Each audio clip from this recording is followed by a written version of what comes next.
গ্রাম ছাড়া এই রাঙা মাটির পর আমার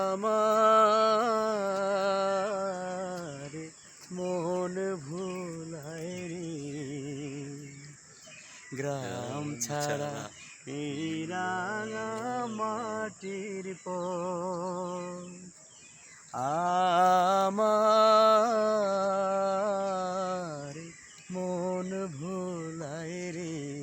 আসলে এত এত ভালো লাগতেছে যেটা ভাষায় প্রকাশ করতে পারবো না। আমরা শৈশবকালে যখন ছোট ছিলাম তখন তো গ্রামে ছিলাম, এই পরিবেশের সাথে মিশেছিলাম। আর এই পরিবেশ থেকে আমরা একটা পর্যায়ক্রমে একটা পর্যায়ে গিয়ে আমরা জীবনের তাগিদে আমরা ইট পাথরের শহরে চলে আসছি। যেখানে আসলে কারোর সাথে কারো কোনো সম্পর্ক ভালো থাকে না, সেখানে চলে আসছি। এই জন্য এখানে আসলাম। আসার পরে আমার সেই পুরনো কথাগুলো মনে পড়ে গেল। আমার ফ্রেন্ড খুব কচি কচি ছেলে, ওনার জন্য আসলে দোয়া করবেন। ওনার এই পরিবেশে উনি আমাকে জোর করে নিয়ে আসছে, কিন্তু এখন আমার মন চাচ্ছে না যে এখান থেকে আমি চলে যাই।